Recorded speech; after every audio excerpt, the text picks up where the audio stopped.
Hello बच्चों, कैसे हो आप सभी। आशा करती हूँ आप सभी स्वस्थ होंगे। चलिए आज की वर्कशीट शुरू करते हैं बेटा। आज दिनांक है 16 अगस्त 2021 और डीआई द्वारा दी गई वर्कशीट नंबर 47 हम करेंगे, जो हिंदी विषय की है और कक्षा 1 के लिए है। यहाँ साथ में आप अपना सेक्शन भी लिखेंगे, ए बी या सी, जो भी आपका सेक्शन है। यहाँ आपको अपना नाम और यहाँ पर अपने शिक्षक या शिक्षिका का नाम लिखना है। बच्चों, क्या आप जानते हैं कि कल पूरे भारत में 15 अगस्त यानी स्वतंत्रता दिवस का त्योहार मनाया गया, जो कि एक राष्ट्रीय पर्व है। हमारे देश को आज़ाद हुए कल 74 साल पूरे हो गए हैं। हर वर्ष इस दिन देश के वर्तमान प्रधानमंत्री लाल किले पर झंडा फहराते हैं और देश की जनता को संबोधित करते हैं। हमें उनके भाषण से देश को आगे बढ़ाने में सहयोग करने की सीख लेनी चाहिए। हमारे छोटे छोटे प्रयास देश को उन्नति की राह पर ले जाएंगे। तो बेटा, कल 15 अगस्त था, हम सभी को पता है, स्वतंत्रता दिवस। तो इस दिन क्या हुआ था, हमारा देश आज़ाद हुआ था और कल हमारे देश को आज़ाद हुए पूरे 74 साल हो गए थे। ठीक है, अब पूरे 74 साल हो गए हैं कल हमारे देश को आज़ाद हुए। इस दिन क्या करते हैं, जो भी देश का प्रधानमंत्री होता है उस समय, ठीक है, वो लाल किले पर झंडा फहराते हैं और देश की जनता को संबोधित करते हैं। और उसमें क्या होता है, देश को आगे बढ़ाने के लिए सीख होती है, छोटे छोटे प्रयास होते हैं जिनसे हम देश को आगे ले जा सके। अब है भाग 1। आइए बच्चों, अब मिलकर कविता तीन रंग का अपना तिरंगा गाते हैं।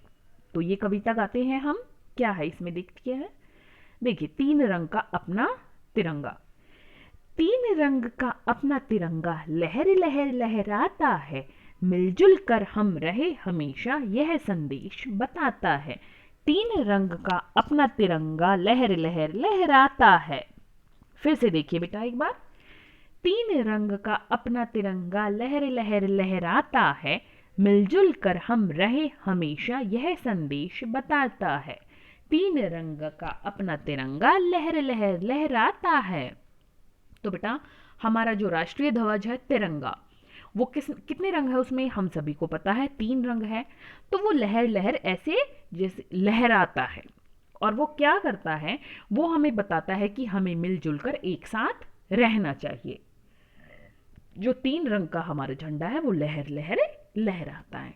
तो ये कविता आप याद कर सकते हैं। अब है भाग 2। प्रश्न दिया गया है, नीचे दिए गए राष्ट्रीय चिन्हों को पहचान कर उनके नाम बोलिए और इनमें रंग भरिए। तो आपको क्या करना है बेटा, इनके नाम पहचान, पहले इनके नाम देखिए। नाम नीचे दिए गए हैं, बाघ, कमल, आम। तो आपको क्या करना है, इनमें रंग भरना है। जैसे बाघ हमारा होता है पीले रंग का, ठीक है, तो हम इसमें ये पीला रंग भर लेते हैं।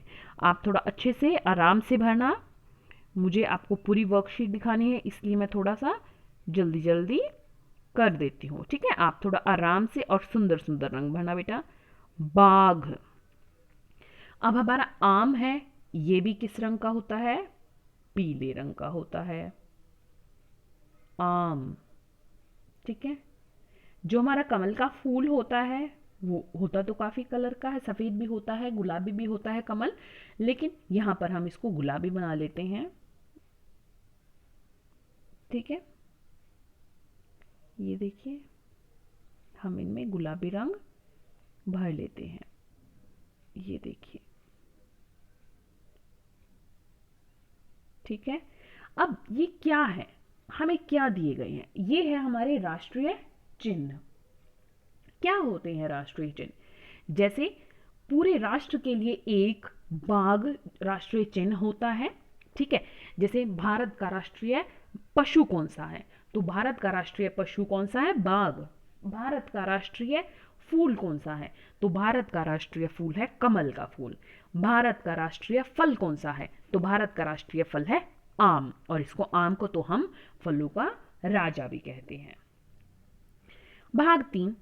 अब आप अपने हाथ की छाप से राष्ट्रीय पक्षी मोर का चित्र अपनी कॉपी में बनाइए और रंग भरिए। देखिए मैंने ये ऐसे बनाया है। तो आपको क्या करना है, अपने हाथ से, हाथ ऐसे रखा और यहाँ से इस तरह से हाथ की छाप लीजिए ऐसे, ठीक है। और ये हाथ बन गया इस तरह से। फिर इसकी चोंच बना देनी है और ऐसे इसके सिर पर ये बना देने हैं, फिर आंखें और फिर पैर। अब इसमें आप रंग बिरंगे रंग भर दीजिए। तो ऐसे आपको राष्ट्रीय पक्षी जो है हमारा मोर, राष्ट्रीय पक्षी कौन सा है, मोर, उसका चित्र बनाकर अपने अध्यापक या अध्यापिका के साथ साझा करना है। आगे है बेटा, बच्चों को अपने देश की आज़ादी के किस्से सुनाते हुए आज़ादी का महत्व समझाइए तथा बताइए कि हमें अपने राष्ट्रीय गान और राष्ट्रीय ध्वज का सम्मान करना चाहिए। इस कार्यपत्रिका में दी गई कविता को बच्चों के साथ मिलकर गुनगुनाते हुए देश की आज़ादी का उत्सव मनाइए। तो ये पेरेंट के लिए, अभिभावकों के लिए है कि बच्चों को हमारे जो राष्ट्रीय चिन्ह हैं उनके महत्व के बारे में बताइए, आज़ादी के किस्से बताइए, राष्ट्रीय गान और राष्ट्रीय ध्वज का सम्मान करना चाहिए ये उनको बताइए। और जो कविता 3 रंग का अपना तिरंगा है उसको बच्चों के साथ आप गुनगुना सकते हैं, गा सकते हैं। आज का कोविड का मैसेज है कि अपने हाथों को साबुन और पानी से नियमित रूप से धोएं, तभी हम कोरोना से बच सकते हैं। आज की वर्कशीट यहीं पर खत्म होती है बेटा, फिर मिलते हैं एक नई वर्कशीट के साथ। तब तक के लिए अपना ध्यान रखना। धन्यवाद।